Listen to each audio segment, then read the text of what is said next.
Getting revenge on an unfaithful husband.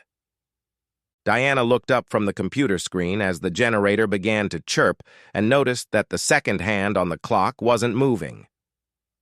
"It's that again," she groaned, shutting down the computer. It was the third time in 6 months that the power had gone out. When is the landlord going to pull his head out of his ass and start doing something about this problem? She got up from her desk and walked down the hall to Mike's office. He was talking on his cell phone, and she waited for him to disconnect. When he finished talking, he looked up at her and answered her unasked question. "I don't know. He said he called the electrician, and he said he couldn't get there for at least an hour. Last time it took them 3 hours to fix the problem, so expect 3, maybe 4 hours minimum. 3 hours is what, 2:30? You can take the rest of the day off." "Okay. I'll be on my cell phone if anything changes." Diane went back to her office and picked up her purse. She looked at her watch and saw that it was 11:40. That was just enough time to make it to the Bachman building before Rob left for lunch. She rarely got to eat lunch with her husband. Their workplaces were 15 minutes apart, which was a 30-minute round trip, and with only an hour for lunch, it wasn't feasible. Today, thanks to a frugal landlord, she had the time. She exited the elevator on the 5th floor and turned left to go to office 512. As she entered the office, she saw all the empty desks and looked at the clock. Unless they were going slow, she had time before the lunch break. She saw a few balloons pinned to the bulletin board and walked over to the poster announcing that there would be a luncheon in the cafeteria to say goodbye to Brenda, who was going on maternity leave. She turned to head for the basement cafeteria, but immediately hesitated. Before heading down to the basement, she would check Rob's office. Rob wasn't a fan of children's birthday parties, bachelorette parties, or parties. He was generous with gifts, but usually avoided such gatherings. She approached his office and was already reaching for the doorknob when she heard a groan. It was a groan, but not a groan of pain, but the groan of someone in pain or in trouble. She heard it again and put her ear to the door. "Come on, baby. Let's make love." Diana very carefully and quietly turned the doorknob and opened the door just a little. "Let's make love," she heard, and slowly opened the door to see what was going on in the study. The woman was lying on her back on Rob's desk having sex with her. The man was lying with his back to Diane, his pants lying in a puddle around his ankles. But even though the man was lying with his back to her, she knew it was Rob. There was no mistaking the mole on his right cheek. She stepped back and slid the door shut so that only a crack remained, then stood listening to her husband cheat on her with the woman lying on his desk. Diana groaned as she listened to the spankings. After a few seconds, the woman said, "Let me get up, Rob. I have to go to Brenda's for dinner. Tonight? After work?" "You bet." "Bring the couch over here, Rob, please. Either that or an air mattress for the floor. This desk is putting a lot of pressure on my back." Rob had time to say, "I'll get something," before Diane quietly closed the door and hurried out of the office. Diane wasn't surprised by what she discovered. She had hoped it would never happen, but in the back of her mind, she had expected it. She remembered a barbecue she and Rob had attended 9 years ago. He had worked for the McElhenney Company at the time, and old man McElhenney had thrown a huge barbecue and pool party for his customers, suppliers, and employees. Diane loved to swim, so she spent a lot of time in and around the pool. Rob, on the other hand, didn't like water except for showering and drinking. He spent most of his time drinking beer and socializing. 3 hours after the party started, she went into the house to go to the bathroom.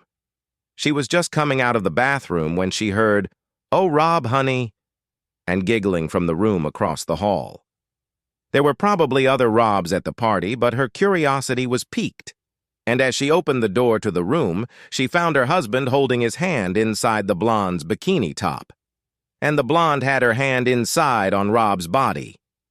She was furious, very angry, but she had been brought up with good manners, and making a scene in someone else's house was not something she could do. She came into the room and said, "I'm sorry to interrupt you, but I need my car keys."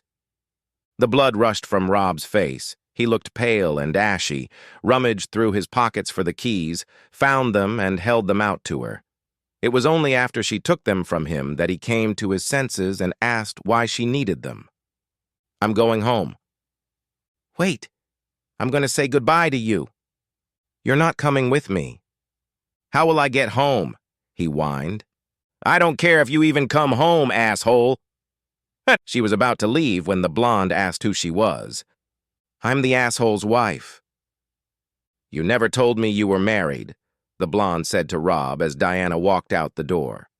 She only had time to take 10 steps down the hall before she heard a cry of pain, and the blonde ran out after her. "I'm sorry, but I didn't know he was married. He wasn't wearing a ring." "What was that scream?" "I kicked him in the balls with my knee." "Good for you." Rob came home that night remorseful and begging for forgiveness. He blamed it on too much to drink and a flirtation that had gotten a little out of hand. She eventually forgave him, but put him on notice that a second mistake would not be tolerated.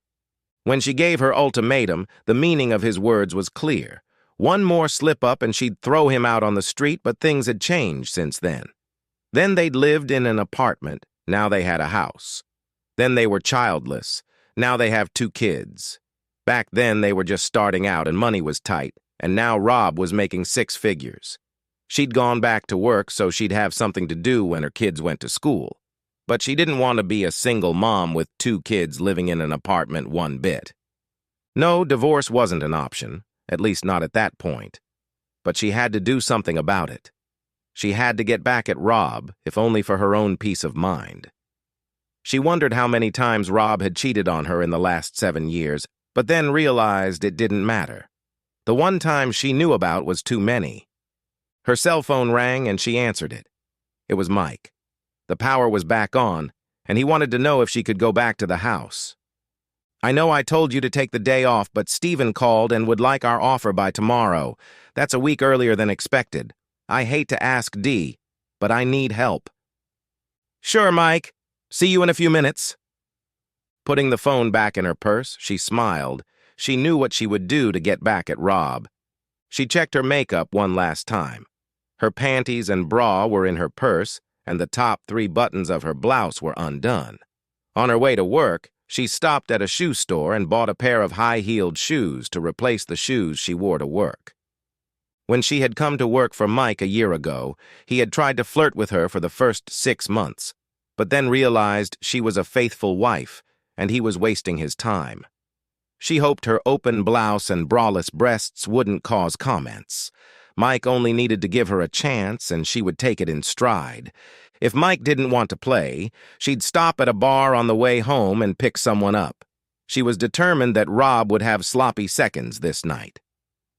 After adjusting her blouse one last time, she left the women's restroom and headed for Mike's office. She walked in and said, "I'm back.